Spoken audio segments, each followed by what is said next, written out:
whoa, yeah. Whoa, whoa, whoa, whoa, whoa, whoa, yeah. Love has no color. Love has no race. If we love each other, the world will be a better place. Love has no color. Love has no race. Just love one another, and this world will be a better place. That would be so special, so special, so special. Love alone wins, it alone I get the medal. Love is so special, so special, so special. It's just like the chlorophyll in every petal. Tell me I want with the universe. You no tell me false doctrine about me curse. Everything is a sign. Pull up, pull up, pull up, pull up, pull up, pull up.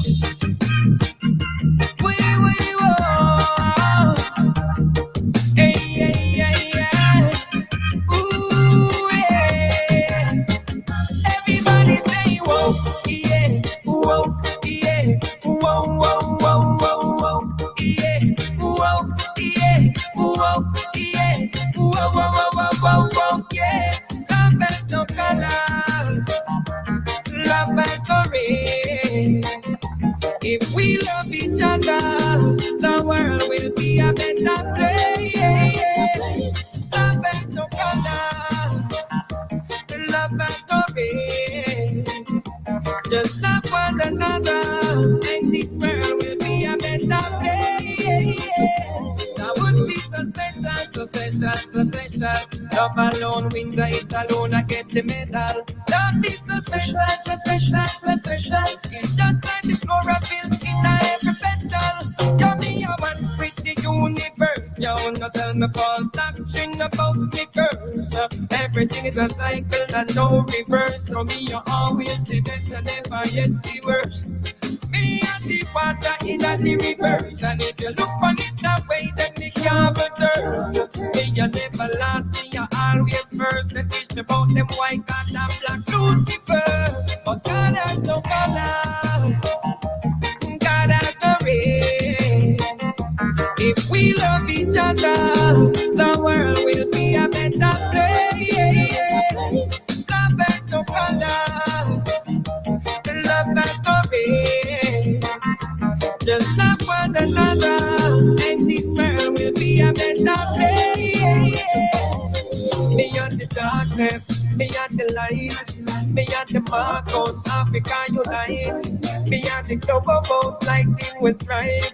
Beyond the global and beyond the heights. So if you don't understand this performance, go to Mama Earth and ask me some guidance. You want yourself a place social distance, cause you can trick by the cat and trick row. Everybody say whoa, yeah, whoa, yeah, whoa, whoa, whoa, whoa, whoa, yeah, whoa, yeah, whoa, yeah, whoa, whoa, whoa, whoa, whoa, whoa, yeah.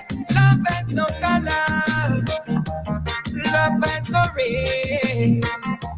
If we love each other, the world will be a better place. Love has no color, love has no race. Just love one another, and this world will be a better place.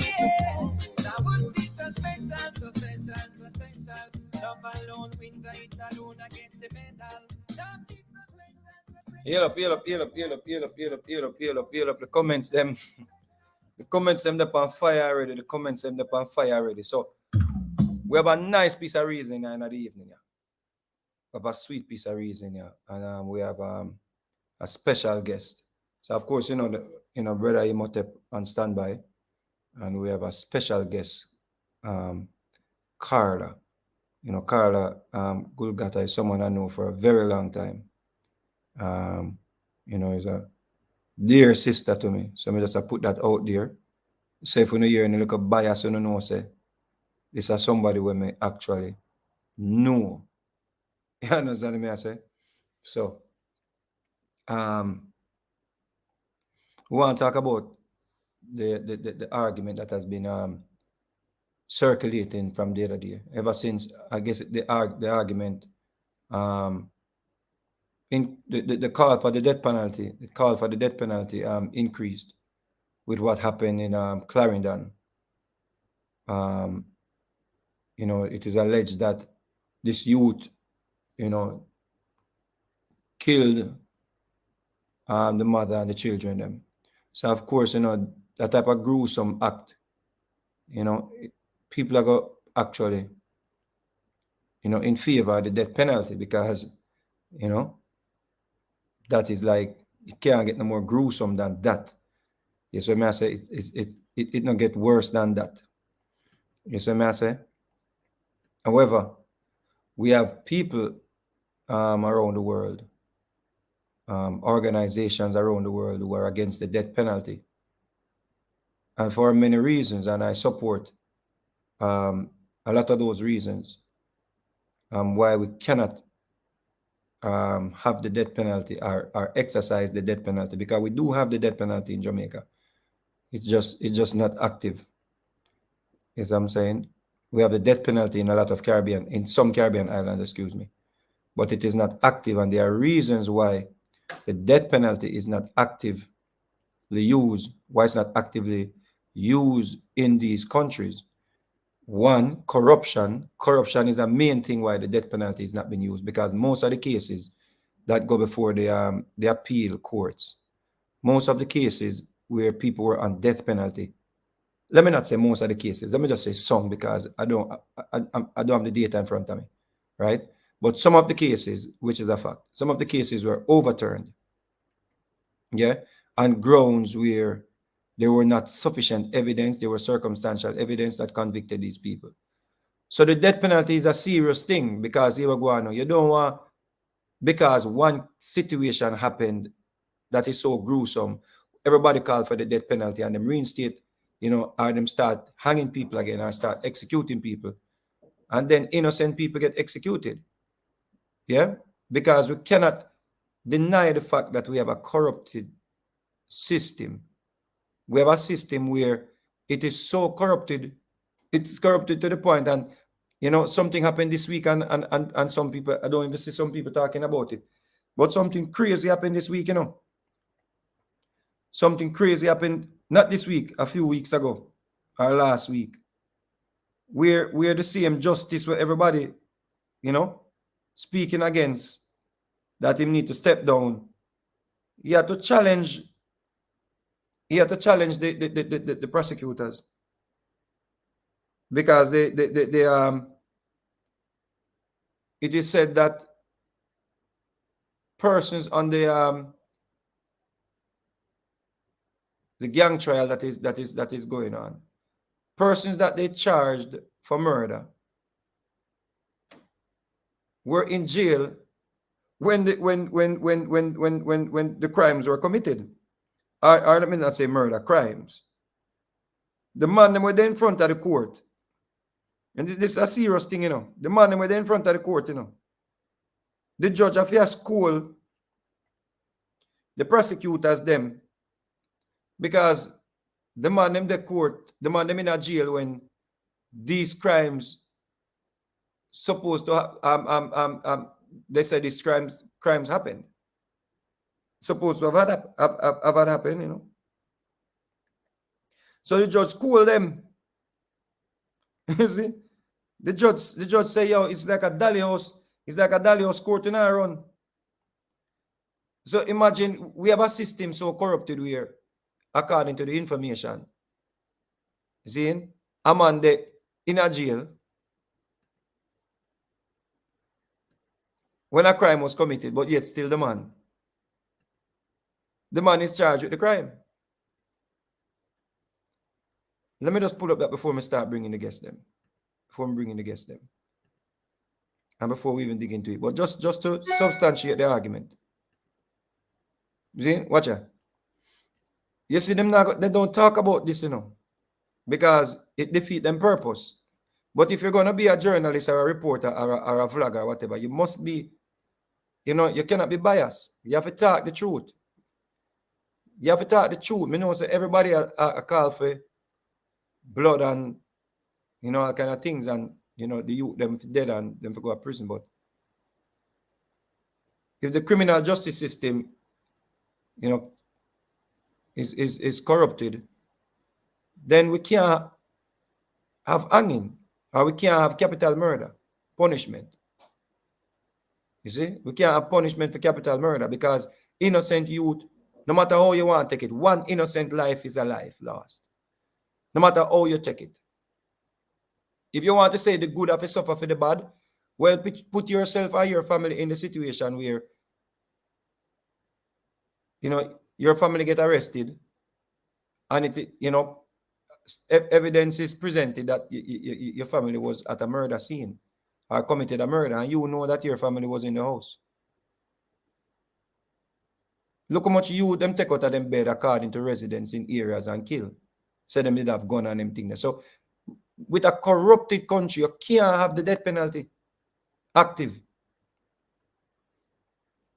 Because innocent youth will get killed. But of course, you know, I understand why people are called for it, because it's a gruesome act where them witness a lot of crime and violence daily.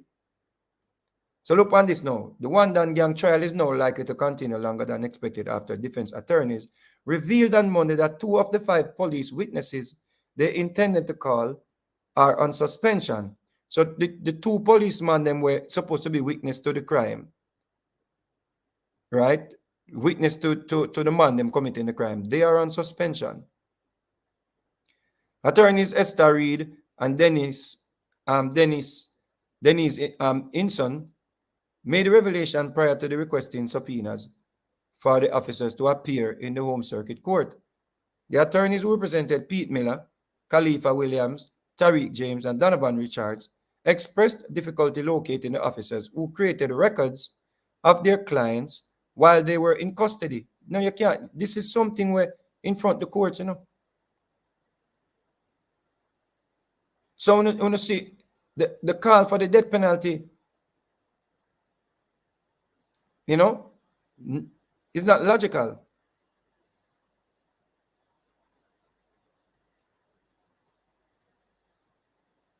The call for the death penalty, you know,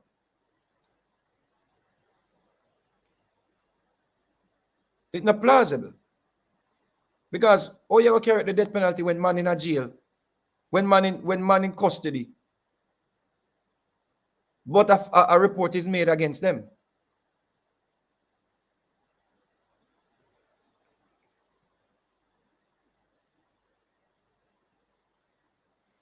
You see them calling, everybody saying the judge is corrupted and the judge is working with the man them on trial, but nobody's talking about this. You don't see this on the internet, you know. You don't see this circulating, you know. They not proliferate this, you know, because this go against where they might try ascertain or where they might try not ascertain where they might try where the agenda is. This will go against the agenda, you know. You see, look here. The lawyers are seeking to prove that the defendants were in custody when incident they were accused of committing were carried out. You see these people? Or you go institute a death penalty in our country where man in a jail and police accuse them and write up a record, created records. According to the defense, them the man them in a jail and watch you know. The police them not they know where to be. The police them suspended, now turn up a court. See that? An inspector of police who was called to the stand told the court that it's possible that the 2 cops will be located. Possible. You got this. Big possible. It is possible. A policeman you try find, you know, and a bad man, you know.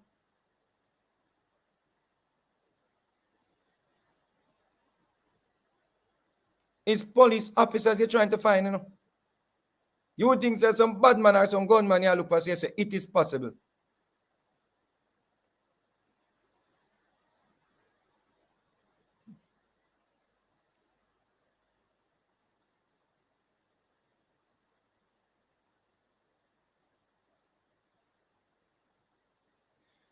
The court was told that one of the policemen has been on suspension since 2018, while the other was suspended last year.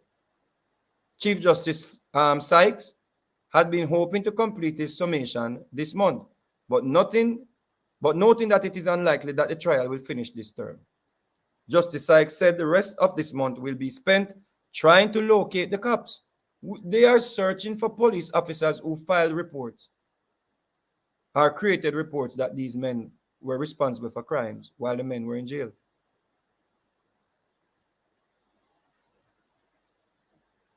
His remarks came after the prosecution refused Miss Reed's suggestion to review the 2017 to 2019 custody book from Spanish Town Police Station. Is it that? Look at this. Look at this, you know. His remarks came after the prosecution refused. Look at this. The prosecution refused to review the custody book in Spanish Town Police Station and admit its content into evidence, given that the fact they are aware of the difficulties.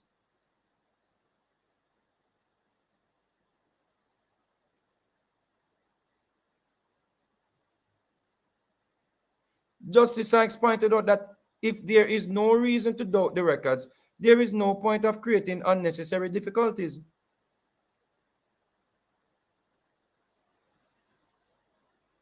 So you're going to ask for the death penalty in a country where the defense is claiming that their clients, not one man, not two men, their clients were in custody during the time of these quote-unquote crimes. Or you're going to reactivate the death penalty when a man or a set of man was charged for murder and the person that they claim they killed is not reported as being missing. That is something else them don't talk about in Hannibal. The man with them say, the man them killing them. And this is not about who a criminal from one a criminal, you know. We know the streets run. Because we know how the streets run can't hold up in a court, you know. We know, oh, them a bad man can't hold up in a court, you know. We know see a done that can't hold up in a court. Every man innocent until proven guilty. Every man must get due process in our country. We have in a democratic country.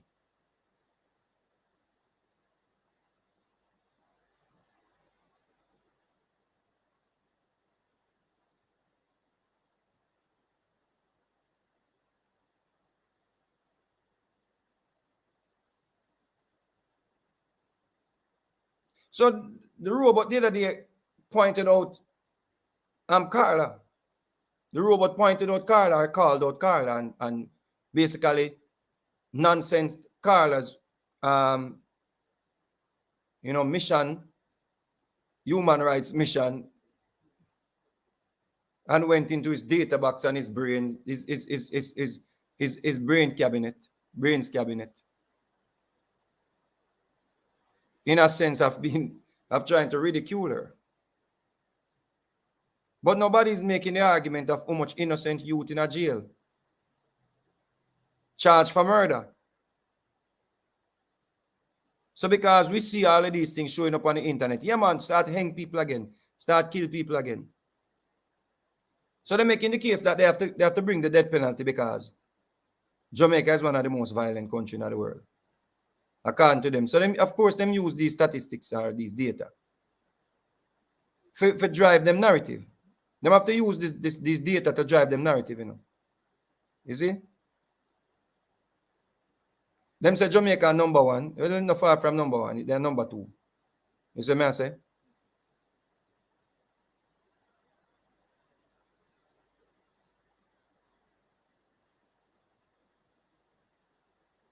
And what we must know, like Belize and Lesotho, these countries, you know,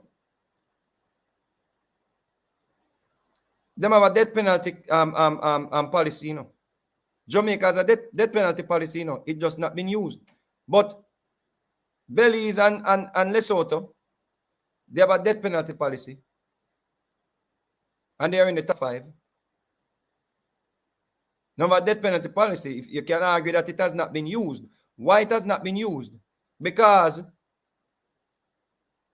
a lot of cases were overturned and appealed because you have corrupted government, you have political unjust arrest, or accusation, especially in African territories where you have a lot of tribal war. But these countries, them have the death penalty. So the mere fact that a man knows that the death penalty is there, him knows it's possible for him get executed or, if him, or get hanged, but him still commit crime. That means I'm not afraid of the death penalty. I'm 100% sure say any man will take up badness, know at some point your friend them might kill you. Just being a bad man in Jamaica is a death sentence, you know, or a prison sentence, you know. So if the death penalty is so effective, why do you them now? Why do you them not worrying about getting killed by each other? If the death penalty is gonna thwart the spread of violence, then why do you them we see each other dying daily? Why them still a bad? You would think that that is death too. You would think that them are witness death too. What you think? Because it's gonna be it's gonna happen in a room, or somebody's gonna pull a rope. You think that I got deter them?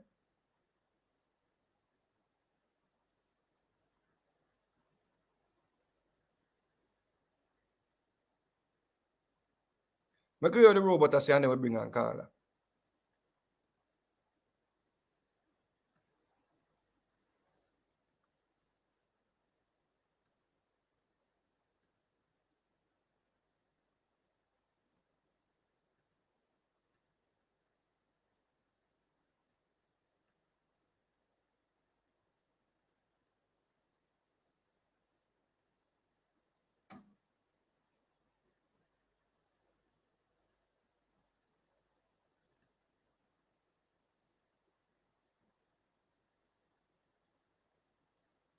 Watch. This is Sir.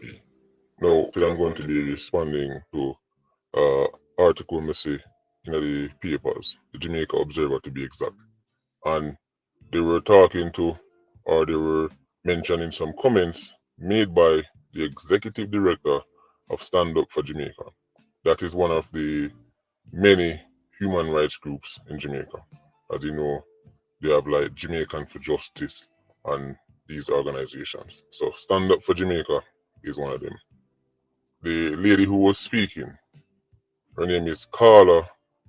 I don't know if this is Gulata or Golata, right? But from what I understand, she's originally from Italy, and then she dropped at Jamaica and fell in love with the country. So now she's leading one of the country's human rights groups, one of the biggest, from what I understand. So now let's move into what the head of Stand Up for Jamaica has to say. She mentioned that she was against the death penalty. That comes as no surprise to me, because once I hear human rights groups, you know, say you're going to be against the death penalty. But she mentioned a particular point, because you see, when you just state I'm against the death penalty, we can't say nothing to you. That's your opinion. But when you start to present an argument that sounds like it's rooted in any kind of data or research, then now you open yourself up for rebuttal. So before I give a response, I want to drop the disclaimer.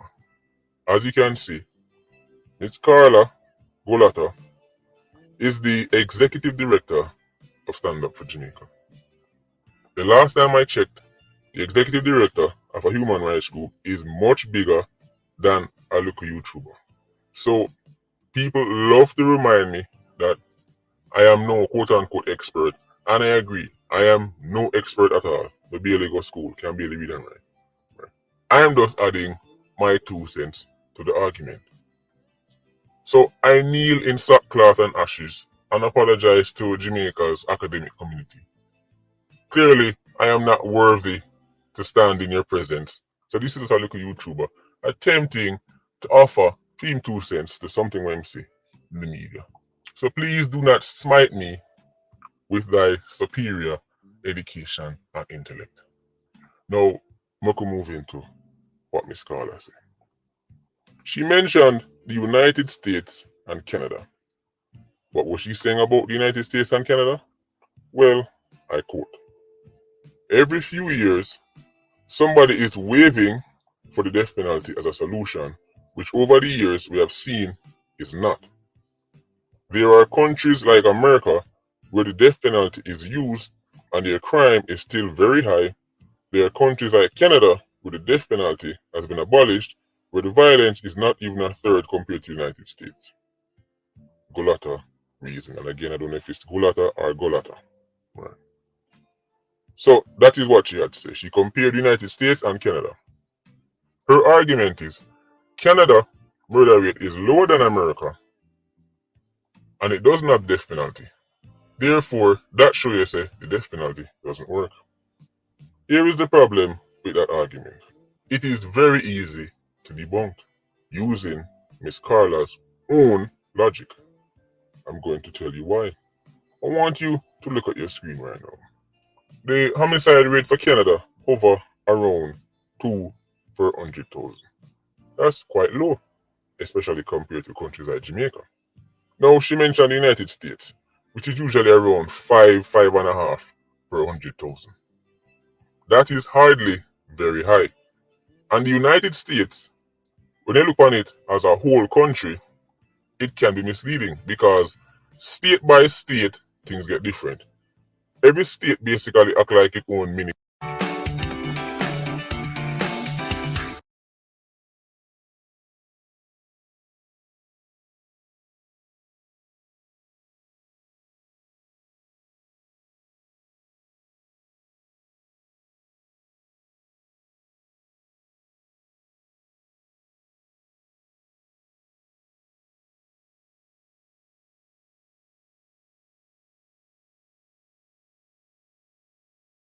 We're just going to use the whole United States.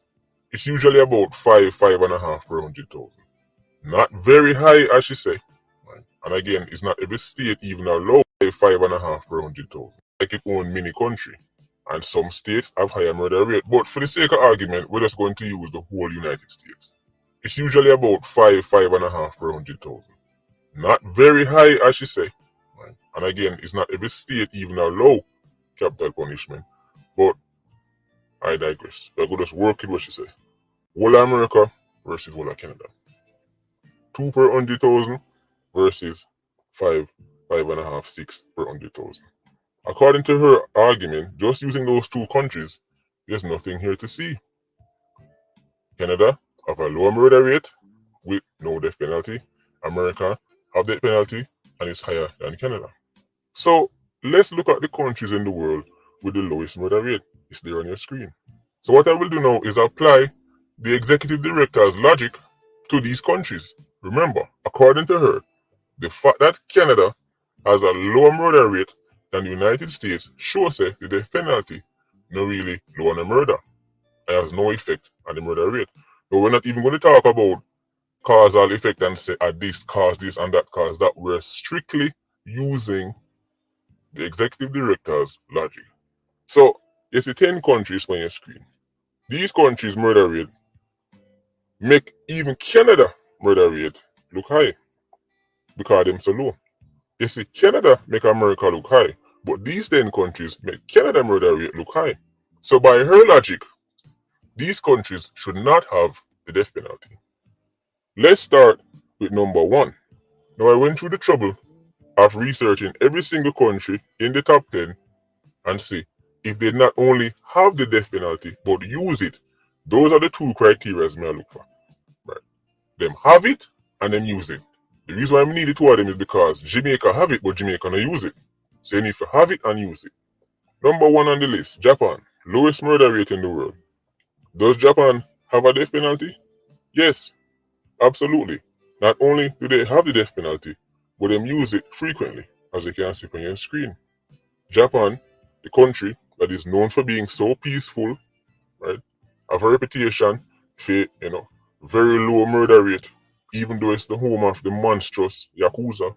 They very rarely use violence. Death penalty exists in Japan. That immediately, Japan alone immediately destroys the executive director's entire argument.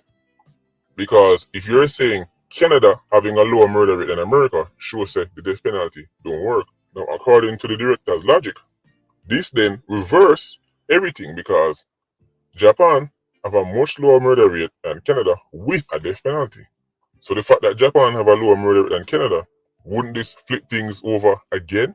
And now people should be for the death penalty because see, clearly it worked according to her logic. Remember, we're just looking at what she said.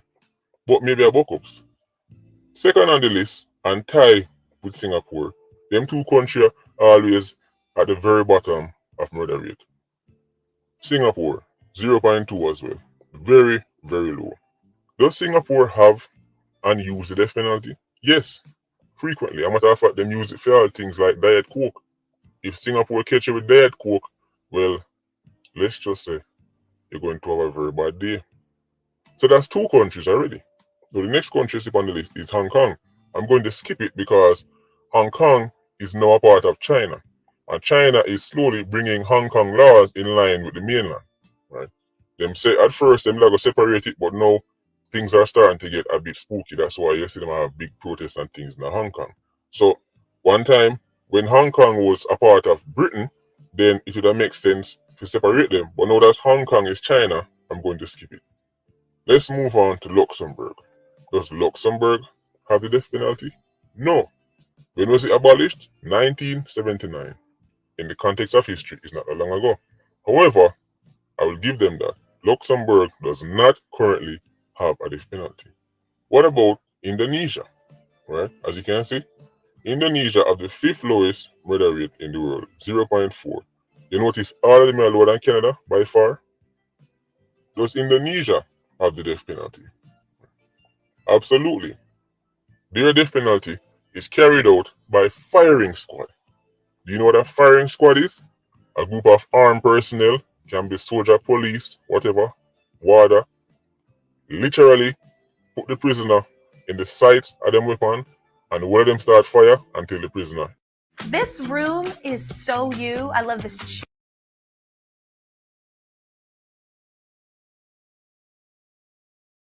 All right, so I think we're gonna get the point. I think we're gonna get the point. When I play it's full of commercial. I just wanted to get get a little bit to understand the theory what I'm put forward. Now, according to what he's saying, 3 out of the 10 countries do not have the death penalty,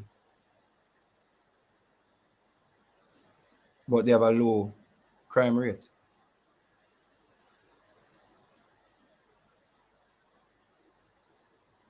So they have no death penalty and have a low crime rate. So it goes against his argument. He's saying Carla's argument doesn't make sense. But what is he saying?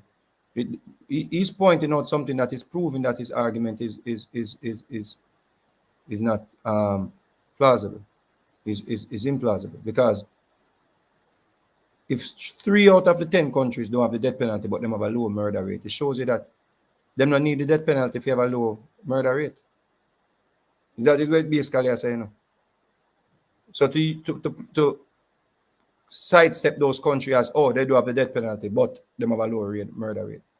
It goes against the argument. Even if it were one country in the top 10, that means it proved the point that you do not need the death penalty to have a low murder rate. May that make sense? I mean, that make no sense. That is what I say, you know. Like Iceland is one of the countries with the lowest. Iceland don't even have police. And them not have capital punishment. Them don't even have police. Andrew says 7, but if 7 countries have it, that means something. No, if 7 countries have the death penalty, first thing you have to understand, you have to check the geography location.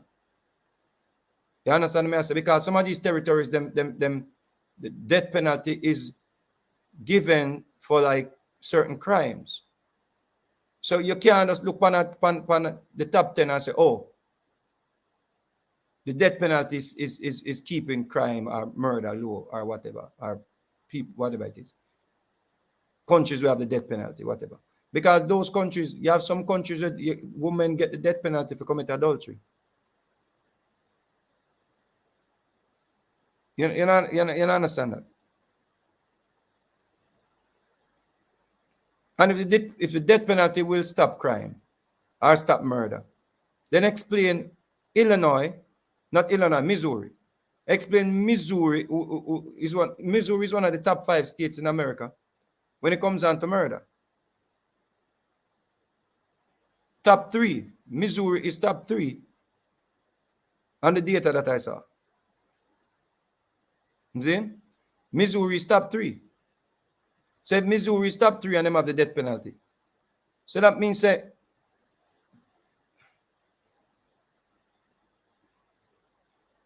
see that? St. Louis, Missouri, number 2. You see? They have the most violent crime rate. Per the second most crime rate.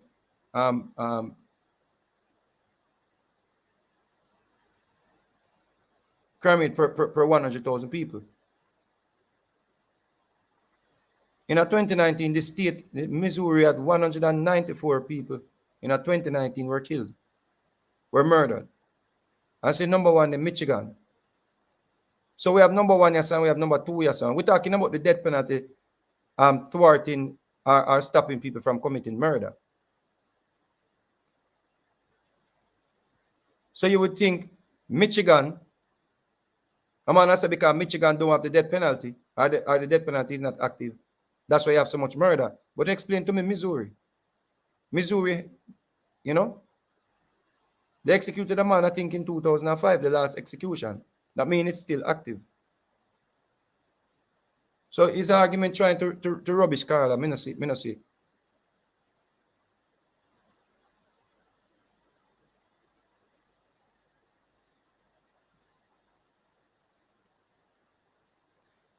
And Texas has the death penalty, Robert. So a good argument this. This is good argument. Texas has a death penalty. Correct me if I'm wrong. This is what I say. And look on Texas.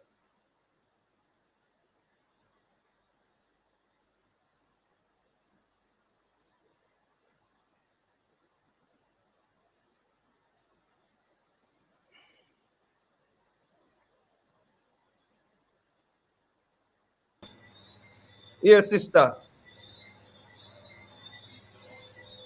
Welcome, Carla, to the show, people.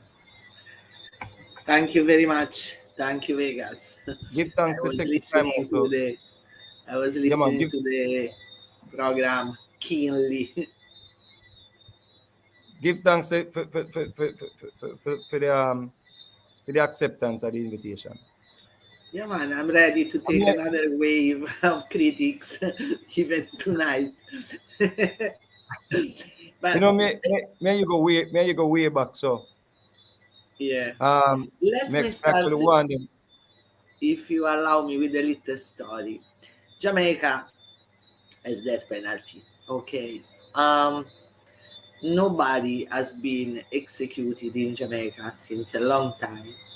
The last case was in 1988, and it was a case called Pratt and Morgan, which I think the young fellows do not remember it because it was quite a long time ago. Those two people, Pratt and Morgan, were executed to discover after that they were innocent, and the person who did it come out to say that he did it.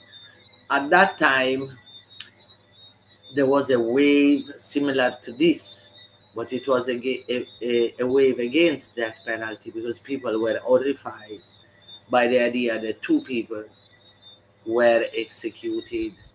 And it was a long story, and I think that story has been teaching Jamaica a lot, because the idea to make a mistake, the idea to hang up two which have nothing to do with the accused, that they were brought in front of the court and then at the gallows, was creating a huge backlash because people were really feeling uncomfortable.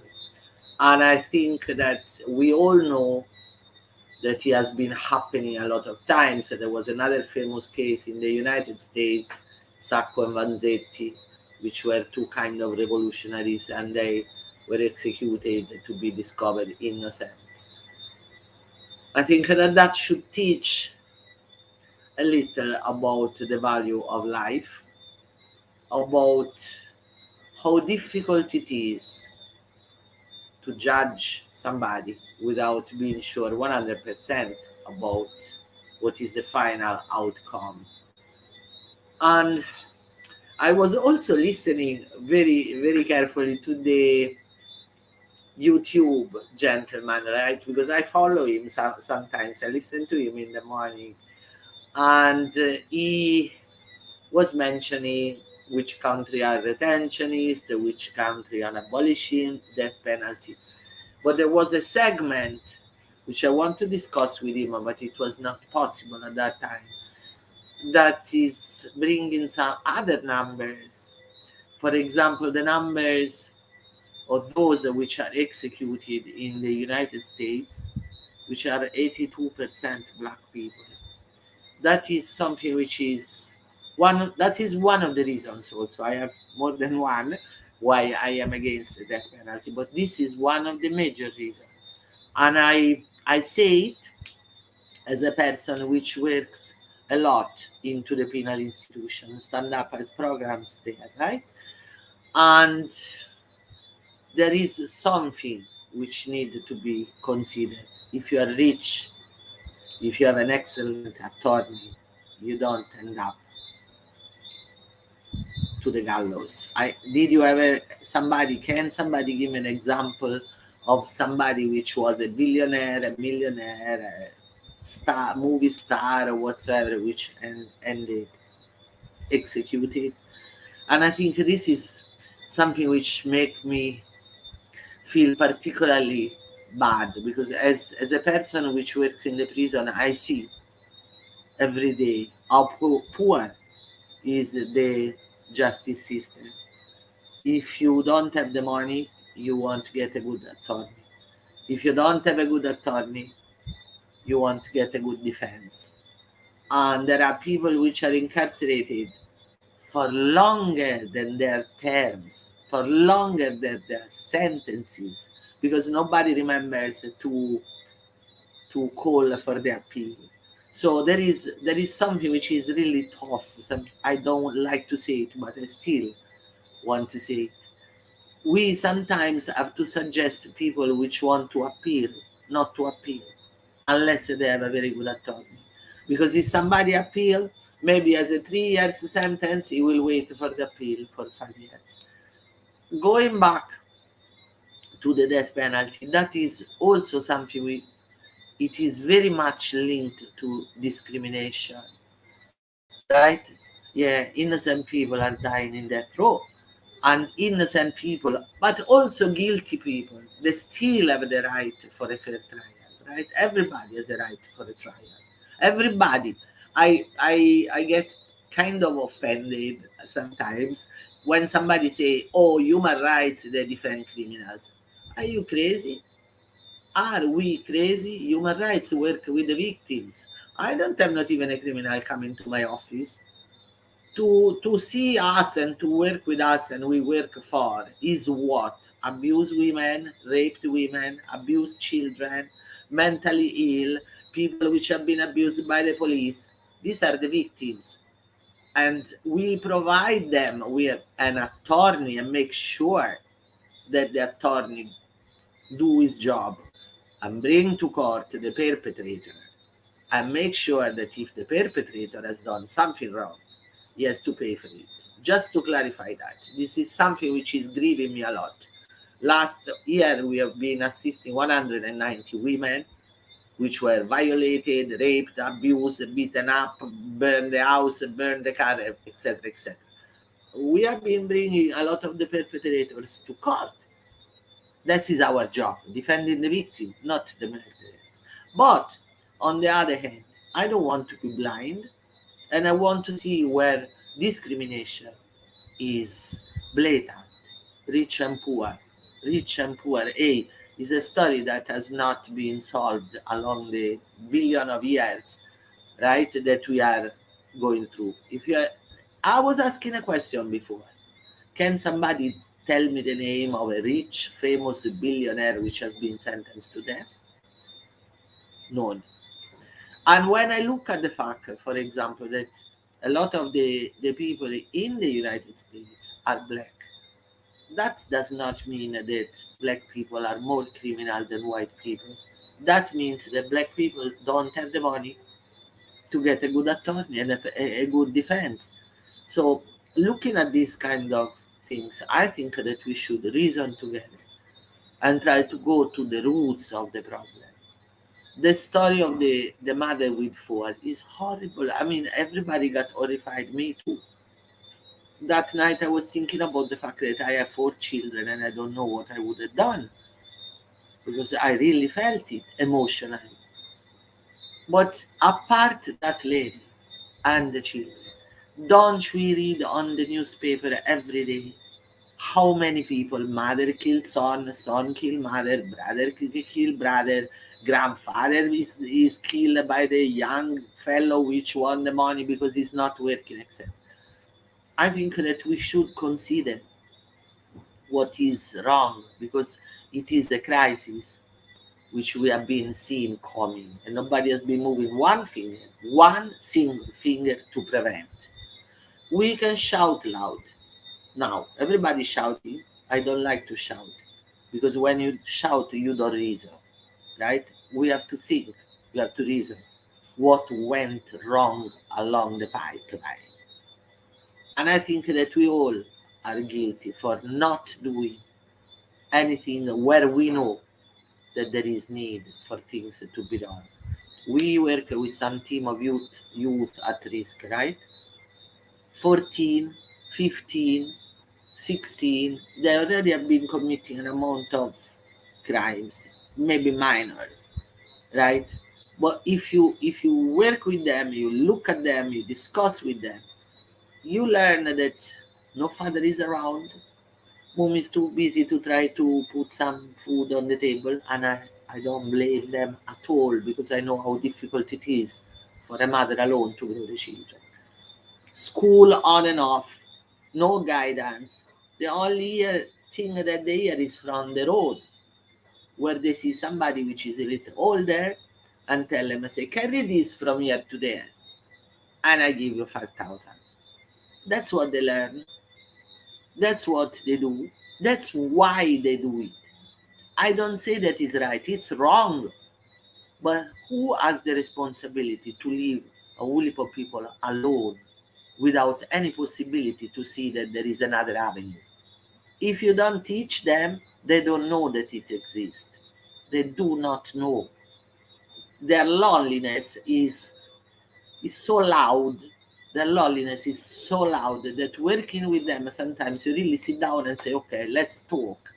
And they tell you, you know, mom, nobody don't talk to me before. So you feel it, you see it. You see where it's coming from. So my concern is, today Jamaica want to execute one to get a little satisfaction. But that is going to be a solution. More blood on top of blood. Okay, you execute one, and the other 550 which do not receive any possibility to be better. We should work on that, you know. We should work all together. Excuse me if I also say what I think. I think that there is a huge responsibility from the political power. I don't say which party, what party, I don't care. I'm not a politician.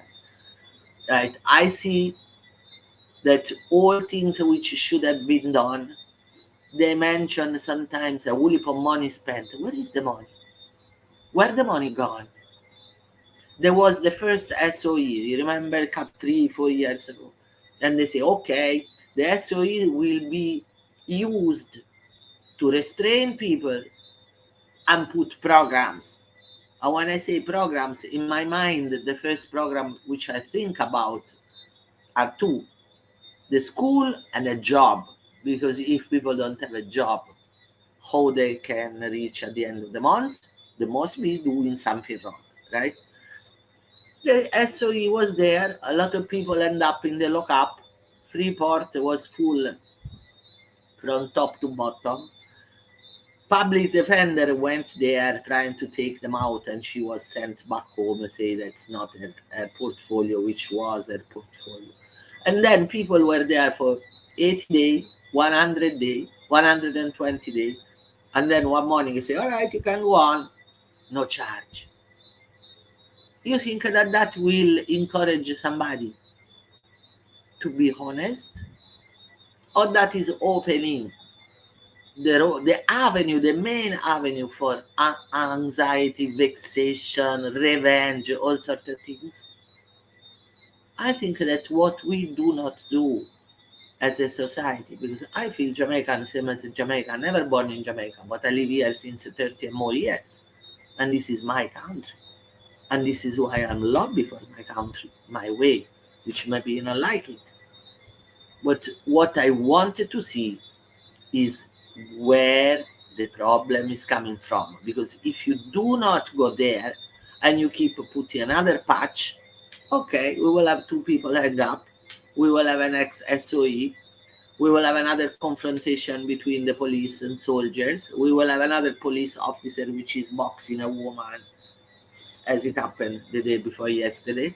We will have another set of children who disappear in the blue and nobody can find them back. Because nobody is humble enough to say we have been making a mistake, because we have been not trying to solve. We only have been trying to put a little coat of varnish, which does not work. Does not work. Does not make any changes. You made a I know we jump right into it. So excuse me for that. You made an interesting point with the SOE. You're saying there were people that were detained for a long time. Yeah. Without any charges being brought against them, right? Right. Did you see the one which last week, I think it was 10 days ago, it was recognized that he had been abused and he has been asking for compensation. And I think he will be he is entitled for compensation. But that is going to open a landslide. Because how many people have been detained with no charges for much more than what it was according to the law? If because some of these people that they detained, maybe they had their jobs and being in custody. They lost them. When they come back out, them now have a job. So there goes another possibility to commit crime. Right. That is not going to make it easy, because you are detained for X amount of days, let's say 5 months. The job gone. The family is starving. The family have children to send to school. And when you come out, everybody look at you and say, that is not good enough. He was detained. And maybe he didn't do anything apart being in the wrong place in the wrong time. You see, nobody wants to defend criminals, because criminals make our life impossible, dangerous. But what we have to defend is the fact that we should looking for a solution. I don't like when people get emotional, scream, shout, say bad words. Okay, you can say 2 bad words, but that is not helping. That is not helping anybody. In speaking of solutions,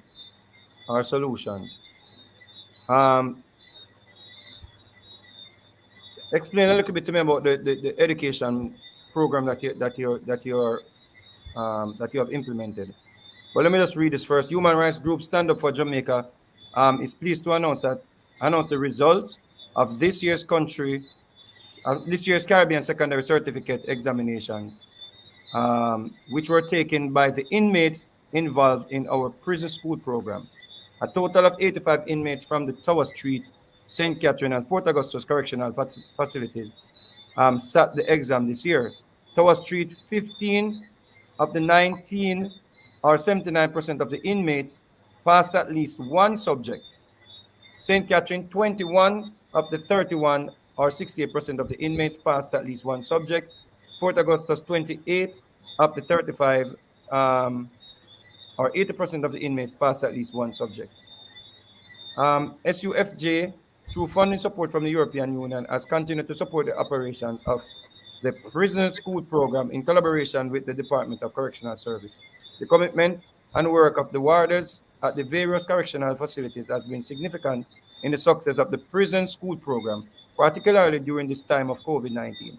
The partnership of the DCS and the Ministry of National Security has also been instrumental in the achievement of the inmates. Despite the impact of COVID-19, inmates were able to choose from an expanded offering of 13 subjects, namely English and mathematics, principles of business, principles of account, human and social biology, social studies, office administration, geography, Caribbean history, economics, English B, EDPM, and food. We are particularly proud of those results due to the challenges experienced along the needed decision from the DCS was not allow DPS not to allow anybody to enter the institutions to avoid the virus spread.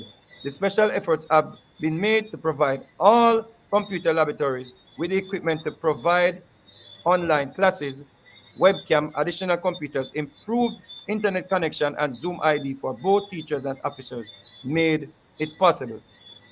Executive Director of SUFJ, Maria Carla Gulota, is it Gulota? Yeah. Has said she is pleased with the results, particularly in light of the impact of COVID-19 as out on the prisoner. I am pleased with the inmates continue to sit and pass their CSEC exam despite the fact that COVID-19 would have affected their ability to study and attend classes, she said. Can you explain a little bit about this program for me, please? Okay, thank you, Vegas. The first thing is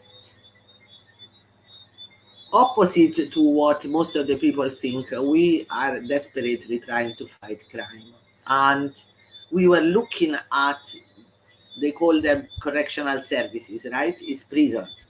Let's call them with the real name, prisons. Prisons is a target where there is an amount of people, 4,000, 4,200, maybe less, maybe more numbers are floating, which are a crime target because they have been committing a crime, most probably, right? There might be some innocent one, but most of them have been committing a crime. If you look at the numbers, which to me are very important, the numbers which are presented by the police commissioner, they say 40% of those which have been committing a crime re-offend. The numbers from DCS, they say 33%, 34%, but it's a very high rate. Basically, I would say 1 out of 3 is going back to prison. So the idea was, instead of using the prison just as a punishment by itself, it is a punishment, right? And it's right. But let's use the prison time, try to build. And the building can be providing those people with the instruments which avoid for them to re-offend, to go back to jail, and to go back to society, as Jacure was calling as a better man. Remember that Jacure was also in prison, right? And so we took this stand, we discussed it, and I think that the idea is which instrument. The first one is education. So we have schools in all institutions from remedial to CXE. You were reading the CXE results, and we have a little pilot project since 1.5 years. I want to mention it because I really feel a little emotional. University of the Caribbean, UCC, has been offering 5 scholarships to 4 inmates and 1 officer. And the first batch finished 3 months ago. Out of 690 students, our 5 were among the first 25. You know what that means? That means that they're excellent. And studying in a prison, believe you me, is not so easy. It's not that you are at home, you have mommy, you have somebody which buy you a laptop, you have books, you have this and that. You have to struggle like hell because the working time is reduced, studying time is short. 10 p.m. the lights go off, so you cannot finish your homework, etc. So that is showing that if you motivate and you give them opportunity, they take it. And in fact, we have a database, and out of those which are in rehabilitation, very seldomly somebody's coming back. I would say one every couple of years. So I think that working there is a way to fight crime, to take 4,000 people and try to find a different opportunity for them. So school is one, professional skill is another one, because when we interview them, they tell you, you ask what you can do, the answer is a little bit of this, a little bit of that, which means nothing much. So we work with the heart, they get a diploma, and obviously there is a psychological help, because they have to learn to control the emotion, to control violence. But a lot of them have been committing crime because they were drunk, because they were jealous. That cannot be acceptable, right? You made the damage to somebody else. So if you want to rehabilitate, you have to recognize that you have done something heavily wrong. So that is the path into the prison. The problem is after, because when you come out from an institution with C6 subjects, a hard diploma about computer technician, and as soon as you apply for a job and you say where you're coming from, nobody don't want you. Stand up as employed. Several, I think we have 7 or 8 people working, ex-inmate working with us. They are good, you know. We are proving them, because we have to be always careful, right? So we give them a probation time where they have to show professional skill and also good behavior. I don't want somebody coming to the office and thief or abuse or whatever. No one wants that. So they have a probation 6 months. If they do well, they get a job. And the ones which are working are, only one is a little crippling, but the other ones are doing an excellent job. We also have been seeing people which were in prison and they study in prison and they end up a UWI. And one of them became an attorney. So he was calling us when it was his graduation. He was telling us, you have to come because you made it possible. So we went in 4-5, and he was so elegant, and jacket and tie and a little something on top of his head. And we were looking at him, I was saying, you know, one is not everybody that we can work with, right? One. You know what he did 2 months after? He came to the office and said, I am an attorney. I will take for you a case every month. I don't want a cent, because you give me, I want to give you back. So every month we travel in. I say, look, we have one case, a woman which has been raped, or a lot of stories. So he's actually I don't want to say that he's a bed of roses. He's not. Somebody's coming back still. Somebody's doing bad for the second time. But when we look at the difference between those which are in the rehab and those which are not, it is striking.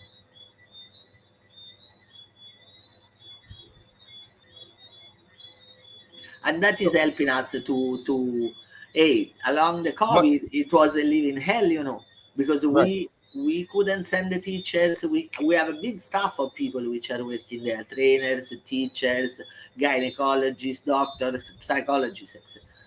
COVID what are you lacking? The first thing we are lacking is always funds, because you see, you start with one thing and you would like to do more, and then you have to realize that you can't. For example, now that we are trying to increase the schools, because we are back in the schools, we want at least 3 more teachers, but we don't know where to find the funds. Last semester we have bought 1,800 copybooks, pens, pen, pencil, sharpener, I don't know.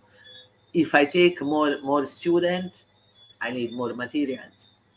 And then in all of that, we have to have a very good staff, because it is a staff which need to be able to work in a difficult environment. You cannot send a little ex-student. You have to send people which understand the reasons why they teach in such a place. You have to have people which are not willing to discriminate anybody. The inmate feel you, you know, where I go every week and I like it. They know who you are. They feel it if you stoosh, let me say this, you Right. don't, you know, if Right. they feel that you care, they give you everything. Is Last week I are you forgot a pair of glasses on a desk and I was going to the exit. There were 25 inmates running behind me. Miss J, your glasses. I am not sure that if I was leaving those glasses in a shop, somebody was going to bring them back to me. are you getting any funding from the government?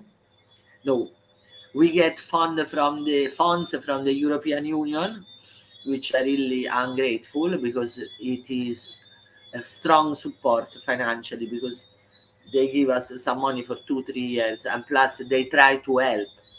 Like European Union is also sharing some vision, so if we have problems, so we can call and say, look, we can't manage it, and they are 10 million times more powerful, because we are a little NGO.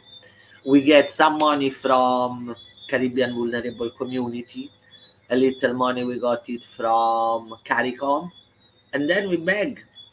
We were trying to do fundraising, but we cannot do fundraising along COVID. How you can make a party? Is there Maybe is there you a can music think program? about a big party Vegas now. Tell me about the music program that you have going on. Well, we have two revolutionary programs, because we have also to see how people have talents, right? In Jamaica, people can dance. I am not good in singing, you know it. But a lot of people sing and dance and play music. So the idea was, why don't we use those talents for a professional lab? So we have been opening a music lab where they learn to play an instrument, they learn to compose, but also they learn, for example, to become a sound engineer, which is a job that if you leave, maybe you can get a job. It's full of sound system all over in every little village all over Jamaica. So hopefully, the other thing, some artists have been taking a couple of ex-inmates playing in their band, which was very good. And every year we do a contest, a sort of rising star, where we start with all inmates, like 200 inmates present the songs, and there is a jury, then there are the inmates which vote, and then little by little they get less and less until we reach the final. And when we have the final, we make a big huge party. We invite people from outside. For us, it's also a way to do public relation. We hope that people come and like it, and then they come back and say, okay, I give you a little funds, I buy you a guitar, I buy you a synthesizer, I don't know, I buy you whatever. And that day is a special day, because you see excellent artists on stage. Excellent. And the other thing that we have is a radio station. It is called Free FM. It is broadcasting in the prisons, and is broadcasting near to Tower Street. Oh, now we try to expand the service, because Minister Main said that is the most beautiful idea. So people from outside, they can hear, they can learn, they can dialogue. And the radio is managed by a committee of inmates, ourselves and officers, with various programs: health, rights, attorneys which tell them what to do with parole, music, information about the rest, what's happening in the rest of the world. And we want to produce a sitcom with the inmates as actors. We are writing it now. Let's see what's happening. It's gonna take at least another 4 or 5 months before it's ready. And that is also a very important instrument, because you see, a place like Tower Street, We call it GP, right? General Penitentiary. At GP, you have 1,700 ashmash inmates. If you want to say something and you want to reach everybody, it's impossible. But if you take the microphone and everybody in the blocks can hear, the message is going through much easier. All right, Carla, we're definitely gonna do, our best to help you to achieve some of these goals, whether by providing whatever we can do. We don't really want to talk it, yourself. Vegas, But I think that you did a lot, because the fact that most of the people don't know, the majority don't know, right?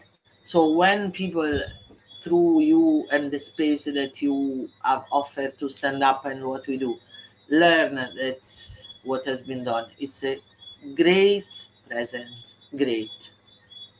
well, the whole idea is rehabilitation. I think a lot of people forget that the prison is not supposed to be um, a life sentence for everyone. People are in prison because of just like petty crimes, and people do make mistakes and are in prison. It's not everybody in prison is a cold-hearted murderer. So we have to understand that. And even the cold-hearted murderer, if he was not found, if he's not sent on to the death chambers, I think he deserves the right to life. Can I give a little example? One, I cannot make a name. There was one which we know since 2007. He was in death row, right?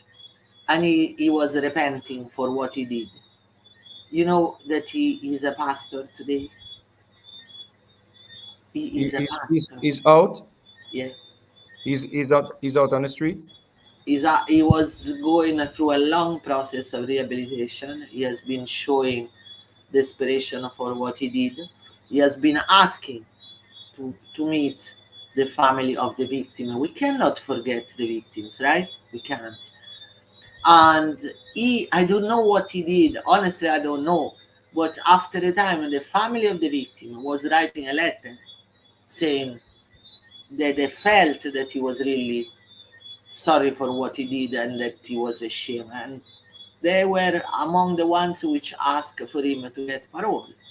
So when he got parole, he went to see the family, spend some time with them, and he has been working for them for 3-4 months to, I don't know, fixing the house, fixing the garden, etc., to show what he was feeling like. And then he became a pastor, and today actually he's going into schools to teach the youth what happened to him, what he did wrong, and tell them, don't follow my way, I was wrong. And I think it's a very powerful message, because it's coming from somebody which did it. So punishment is needed, but punishment need to be useful. Build something through it.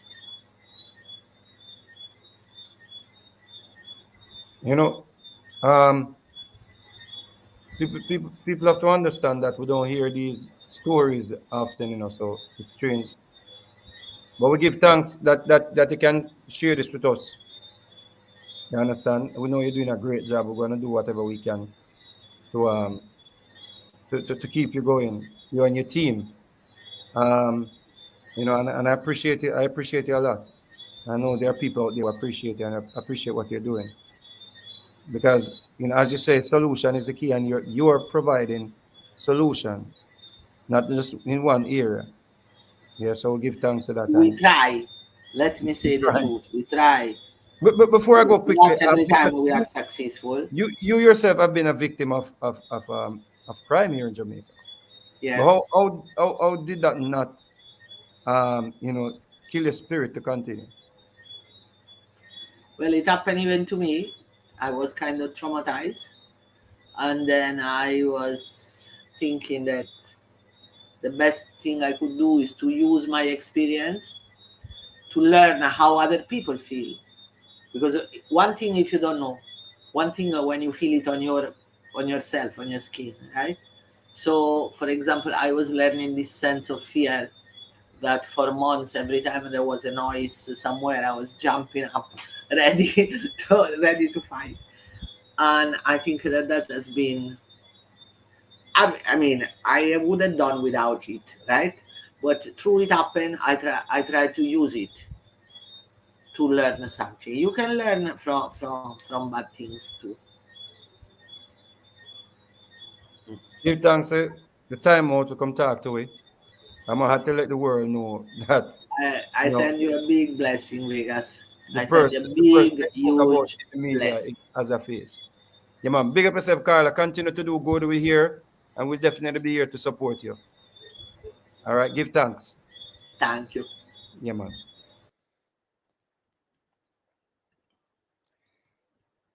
Hail, bro. Yeah, man. Peace, love, and light to each and every one, man. You get me? I say. So the argument of capital punishment, reinstating capital punishment, or continuing capital punishment. What's your take on it, and what do you think about what Carla is doing in the system? Yeah, first and foremost, as it relates to capital punishment, the funny thing is she started out by speaking about the Earl Pratt and the Ivan Morgan, It is more popularly known about the Pratt and Morgan, right? Most Jamaicans are ignorant of the Pratt and Morgan scenario, right? The Pratt and Morgan were accused, right, of murder in like 1977 there and about. It took the jury 2 to 3 minutes to convict them, right? One witness testified against both parties, and it took a jury 2 to 3 minutes, not even an hour, to deliberate, 2 to 3 minutes to convict them. And these two men were placed on death row for like 14 years or something like that. You get what I'm saying? Now, we know for a fact that, like the death penalty or, capital punishment is going to affect or is only going to be applied to a certain demographic of people. And we can say for a fact that, it will be the descendants of slaves or whatever. So, I mean, she expounded on the fact that there is bias in the system because, we don't see the death penalty being applied to people of a certain status, right? So I just want to say that for me, right, everyone has the right to life. The victim has the right to life, and the perpetrator has the right to life as well. I think most Jamaicans, like this argument came up because the media has been pushing it out there, and unfortunately, there is no objective, independent journalism going on again.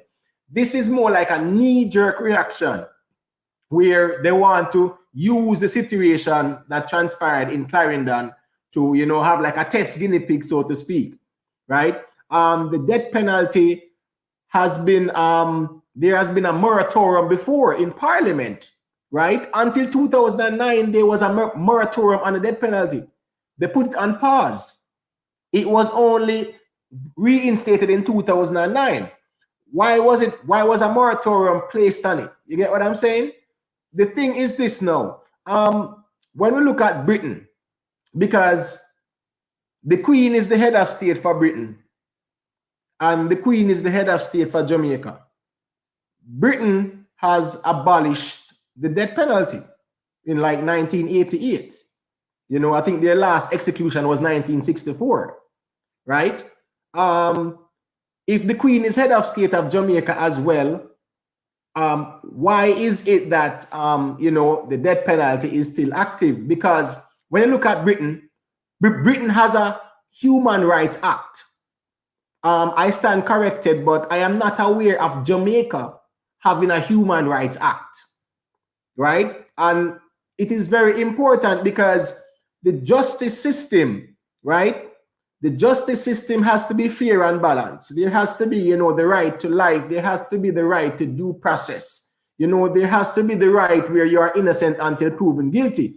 And we have seen time and time again where many, many, many innocent people are arrested, charged, accused. I saw where Miss Golata made mention of the SOE, where people were locked up for, you know, numerous days, 80 days, 100 days, which is a breach of their constitutional rights. Now, what happened in the latest, you know, the deliberation where the young man sued the government, which is, you know, taxpayers, and he's going to be compensated more than likely. This is opening up Pandora's box because they know for a fact that what they have done was unconstitutional. So we can be here calling for the death penalty, yet at the same time, the basic human rights and the respect of the Constitution is not being adhered to by law enforcement who are public servants, right? Yet at the same time, you know, we see them out there, you know, having a hostile relationship with the communities which they, you know, swore to protect and serve, right? We saw with the Klansman trial, which I want people to pay close attention, that the Klansman trial is highlighting a big disparity in the justice system where the prosecution, law enforcement are not practicing due diligence. Case in point, the 2018 murder, the same one that you spoke about earlier, the 2018 murder that they said they want to charge the leader for, right? They have no evidence.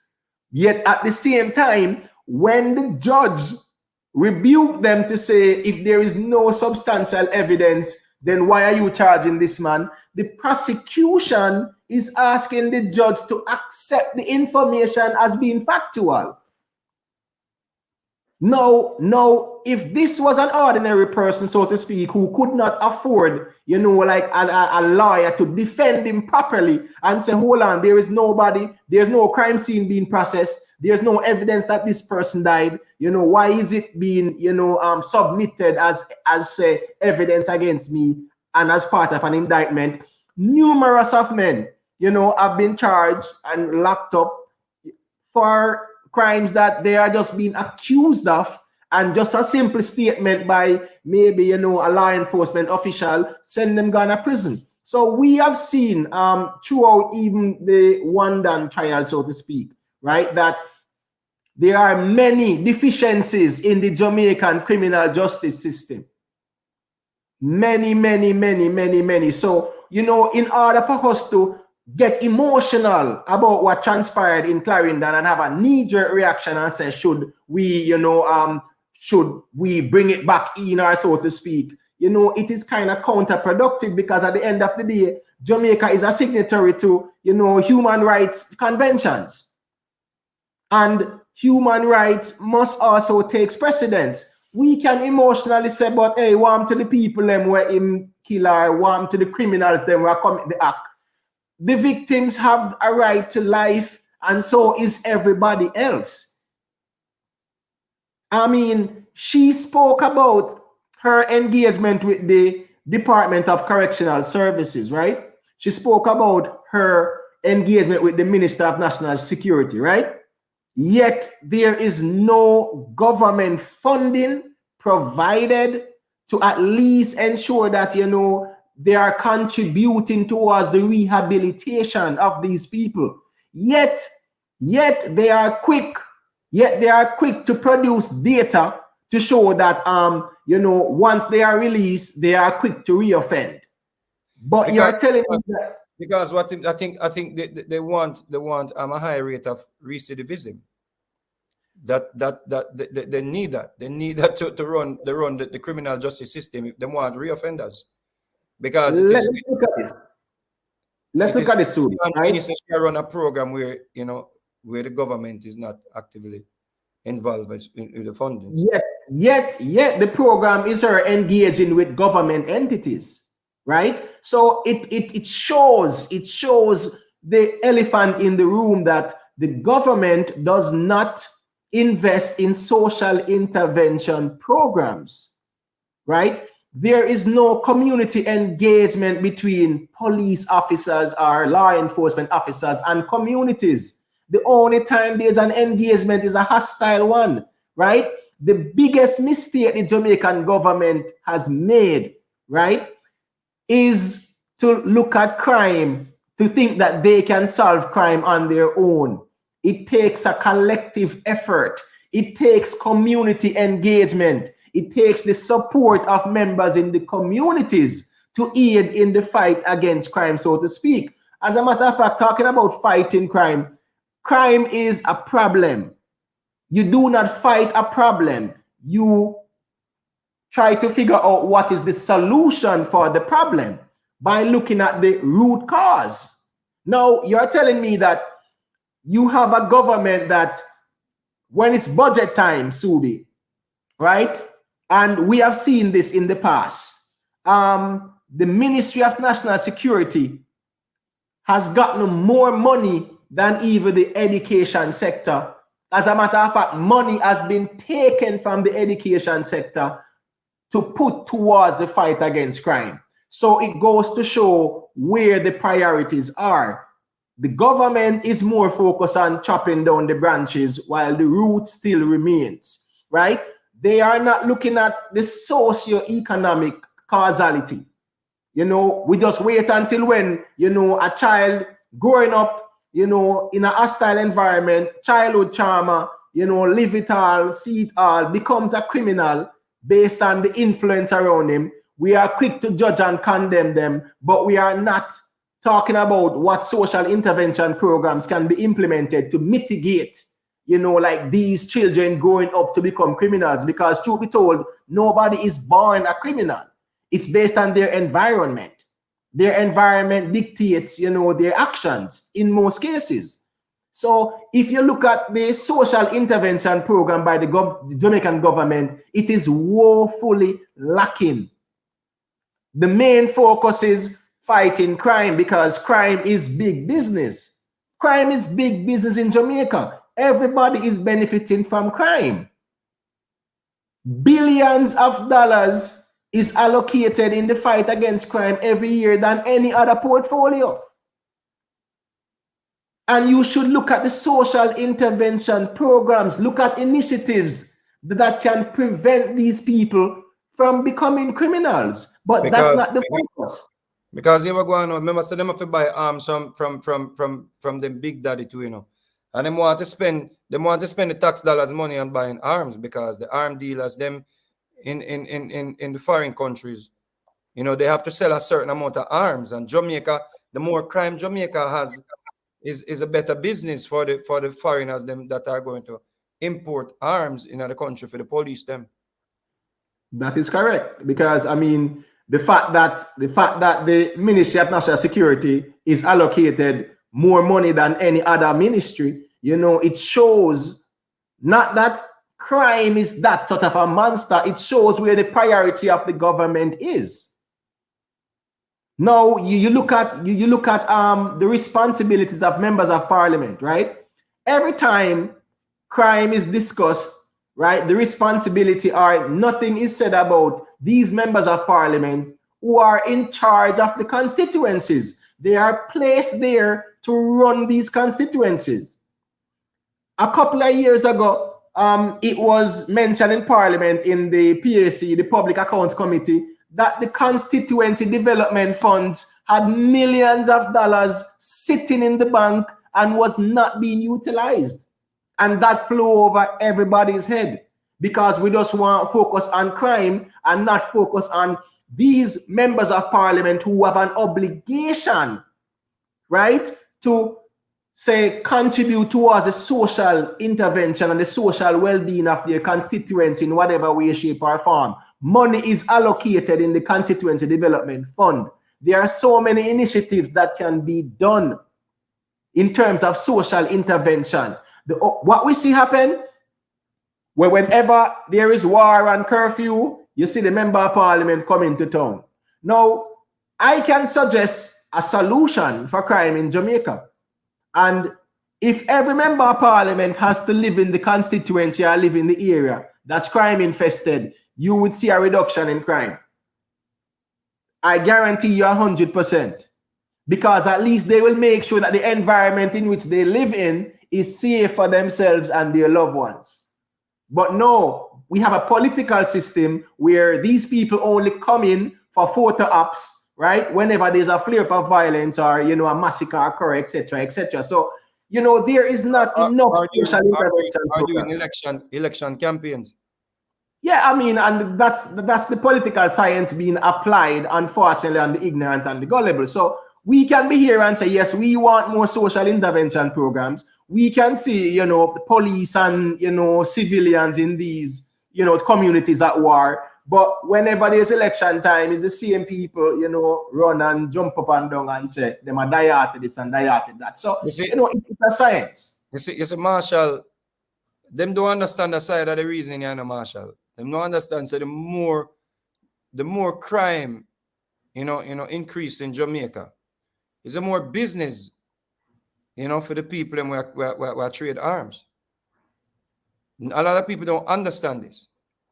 A lot of people don't understand, say, you know, you look at money where them collect from taxes, them have to use it or them have to take a loan to buy arms because them can prove, them show the data.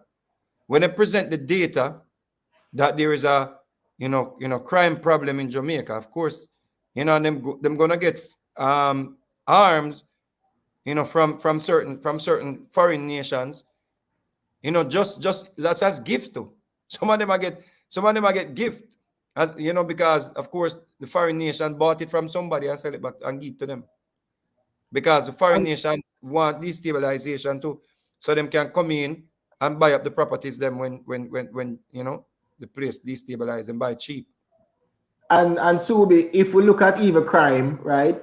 Crime is allowed to fester, and it is evident. It is evident because if they wanted to solve the problem of crime or address it, they could have. They could have. Let me show you why, Subi. Right now, they are tabling the Bail Act, right, in Parliament. Now, what they want to do is that once you are accused of, say, murder, you cannot get bail. So, Subi, a policeman cannot like you, right? And just accuse you of a particular murder. You can be innocent. But once you are accused and arrested, you are denied bail. So your freedoms have been taken away. So the politicians now are using crime as a springboard to implement even more draconian measures. Let's look at the SOE, which is unconstitutional, right? Even when the young man, you know, got some form of compensation according to the reports, they still implemented another SOE, right? And then they had to withdraw it after 14 days because they will not have gotten the support. But at the same time, that same SOE was unconstitutional because law-abiding citizens were infringed upon. We're not talking about criminals. We're not here to defend criminals. But what I'm saying, when they implement these SOEs, law-abiding citizens, right, are prevented from the freedom of movement, the right to carry out their lawful duties or their lawful business, etc., etc. And a lot of things that are done unconstitutionally are, you know, gets the tacit approval from these parliamentarians as well, because they know for a fact that one, it's a society situation where the masses are ignorant to the constitution and the laws. The elites or the establishment couldn't care less because they are not the ones being affected. So everything is just done as business as usual, even though the constitutional rights of the Jamaican public are being infringed on. So this is the system that we have where the masses are affected and nobody care. They don't have a voice because the people who are in, you know, the upper echelons of society don't care because it doesn't affect them. Well, brother, I couldn't sum it up better than you. Is what I say. And you know, we just continue to put forward an unbiased reasoning or more, you know, objective reasoning for the matter. We understand that people hurt by what happened with the youth where them say kill the people them. But as you say, it's been used as a springboard to bring back this argument about you know, executing people who commit crime. But we have a corrupted system, so we know said that a lot of innocent people that get killed. you know, because we want to prove a point with one man. That's what I say. So give thanks to your reasoning, big up yourself. Yeah, man, and most importantly, you know, we have to put our emotions aside and know that everyone has the right to life, and even the victims have the right to life. Everyone has the right to life. Facts, facts. Give thanks, brother. Yeah. Oh shit. Yeah, it was good. Heal, brother. Yeah, it was good. Yo, I just wanted to say mostly what I was saying in the box. I said a whole bunch of shit, so I'll try to keep it short. But the death penalty does not work. I mean, if you look at the statistics, if you're just looking in America alone, if you look at the states that have the highest murder rates, they also happen to be the state with the death penalty. Texas has the highest amount of gun violent deaths. They had over 3,000, and they also have capital punishment. So it's a myth that the death penalty, it doesn't prevent anything. You made a good point on Thailand. Yeah. With the drug smuggling, and not just Thailand, you know, other regions too. Yeah, Hong Kong, a few places. Yeah, you have those countries. If you get caught smuggling drugs, it's a death penalty, and them have a high rate of smuggling. Bing bong. So the death penalty ain't gonna stop anybody. People who take those risks, a lot of the times, for them, they're already facing death. You know what I'm saying? Whether it's financial desperation, whatever it is. So it's like for them, it's one way or the other. Or the other group of people, they're in so deep they can't come out at this point. You know what I'm saying? For them to come out would mean death. And the other point that I was gonna make is I think that the fact that people in Jamaica are on trial for 8 and 9 years for murder trials is ridiculous. You know what I'm saying?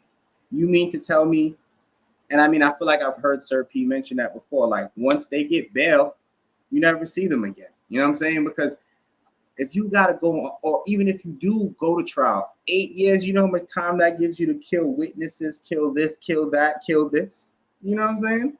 So that's one of the main things that need to be sorted out. Either they need to get more prosecutors, more judges. They need to figure that out. Definitely.